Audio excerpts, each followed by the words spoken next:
How's it going and welcome back to the channel. It's Sketch Monkey here. Today we're gonna have a look at one of the most important cars for Ford in the 80s, and that is the Ford Taurus. When it comes to sales, profitability, this car is a huge deal for Ford.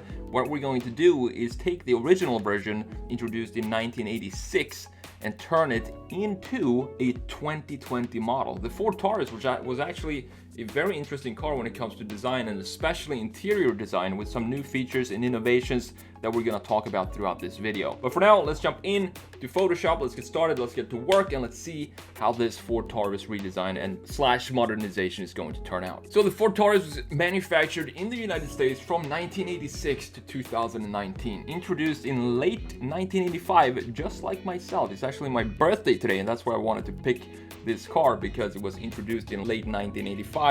Made sense.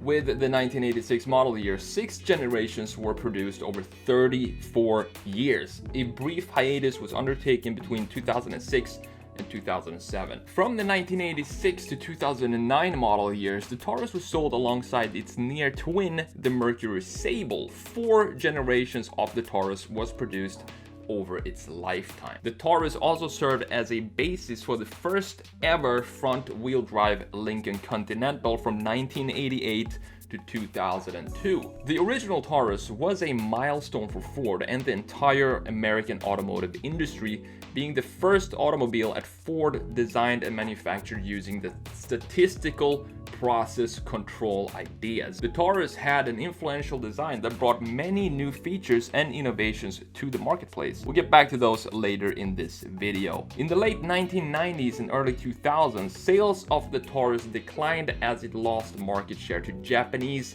mid-size sedans, and as Ford shifted resources towards developing SUVs, the Taurus was withdrawn after the 2007 model year, with production ending on October 27th, 2006. As part of a model line revision, the Taurus and the larger Ford Crown Vic were to be replaced with full-size 500 and the mid-size Fusion sedans. The Taurus station wagon would be replaced with the Ford Freestyle wagon, which was branded as a crossover SUV. During the 2007 Chicago Auto Show, Ford revived the Taurus and Sable nameplates, intended as 2008 mid-cycle revisions of the Ford 500. The Freestyle was named the Ford Taurus X. For the 2010 model year, Ford introduced the 6th generation Taurus, making a more substantial model update alongside the revival of the Taurus SHO.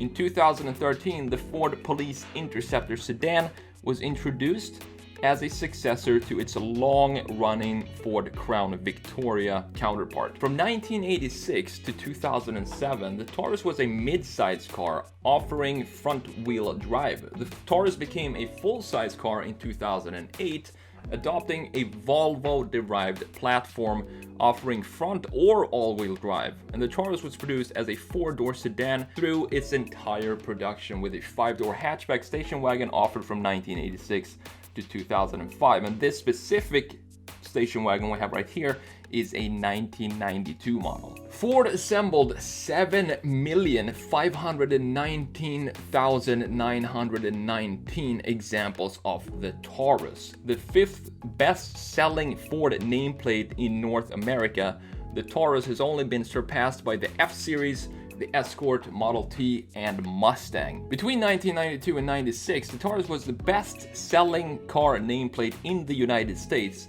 In 1997, it was overtaken by the Toyota Camry. The first generation Taurus was launched in 1985 as a 1986 model to strong fanfare and sales, replacing the slow-selling mid-size Force LTD. And the release of the Taurus was one of the most anticipated ever, mostly because it was a first in car design and also the start of new quality standards for Ford. At the time when the Taurus was introduced, Ford had been produced mainly rear-wheel drive cars, and Chrysler and General Motors were offering more front-wheel drive vehicles up to mid-range, including the Chrysler K platform and A-body Chevrolet Celebrity. With the introduction of the Escort and the Tempo, the Taurus displayed a rounder shape than its contemporaries, often likened to a jelly bean or flying potato, inspired by the design of the Audi 5000 and Ford's European sedans such as the Ford Sierra, an updated appearance of a styling approach used in the late 1940s to the early 1960s called ponton styling. And this means that instead of a grille, the Taurus mainstreamed the smooth grill-less bottom breather nose. The aerodynamic design of the Taurus made the car more fuel efficient, allowing Ford to meet more stringent corporate average fuel economy standards applied by the United States government. The Taurus' success ultimately led to an American automobile design revolution. Chrysler and General Motors developed aerodynamic cars in order to capitalize on the Taurus' success. It also benefited from sharing a similar appearance to the limited production Ford Mustang SVO introduced 2 years earlier in 1983. The first generation was available with either a V6 or an inline 4-cylinder engine and came with either a 5-speed manual or an automatic transmission. The Taurus' twin, the Mercury Sable, has never offered a manual transmission in either of its incarnations. Like its exterior, the Taurus' interior was way ahead of its time, and many features originating from it are still used in most cars today. Its interior was designed to be extremely user-friendly, with all of its controls designed to be recognizable by touch, allowing drivers to operate them without taking their eyes off the road. For example, the switches to the power windows and power locks were designed with one half of the switch raised up with the other half recessed in order for its function to be identified by touch. To further enhance this quality, the car's dashboard has all of the controls in the central area within reach of the driver. The left side of the dash curves slightly around the driver to make controls easily accessible, as well as creating this cockpit feel. The interior of the Taurus was customizable to fit buyers in need, with a large number of options and 3 different configurations. This means that the interior of the Taurus can be Spartan or luxurious depending on the buyer's choice of options. On models with automatic transmission, the Taurus' interior was available in 3 different seating configurations. The interior equipment depends on model. The basic model, the L, came standard with just an AM radio and a front cloth bench seat, while the LX, the more luxurious model, came with a greater number of features as standard equipment. The Taurus was well received by both the public and the press, and it won many awards, most notably being named to the 1986 Car and Driver 10 Best list and becoming the 1986 Motor Trend Car of the Year. Over 200,000 of the Taurus were sold during the 1986 model year, and the millionth Taurus was sold during the 1989 model year.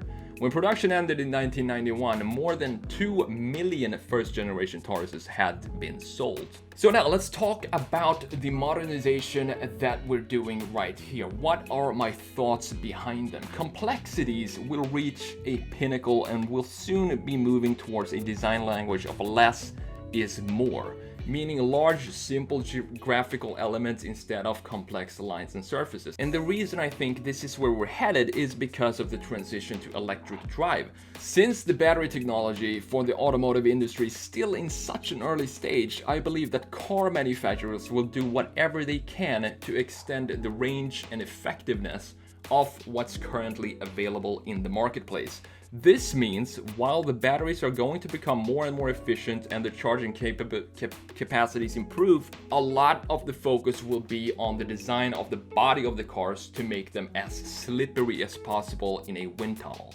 This means less complex surfacing, where the car is designed with more emphasis on science than art. I think this will be the case for the next decade or so until the battery technology is improved. Once we reach that part though, that's when things will start to get really interesting. I can't wait to see the fundamental design change that will happen with the EVs once both manufacturers and the public are less shaky and concerned about this new standard. Right now, everyone is on their toes trying to figure out how to make this transition as smooth as possible. But in a decade or so from now, that's when the designers will let their hair down and really explore these new design possibilities that comes with electric drive. So that's what I wanted to visualize with this Taurus. Smooth, simple surfaces that are kind of 3 to 4 years into the future. Nothing nuts, still the same proportions we're all used to, at least in Europe, where we have a lot of more station wagons than we have here, but with a new type of clean surfacing. And that's it for this redesign slash modernization of the Ford Taurus. I hope you enjoyed this video just as much as I enjoyed making it. If you did, make sure you hit that like button and subscribe if you like these kind of redesign videos. I'm the Sketch Monkey, take care, and I will see you in the next one.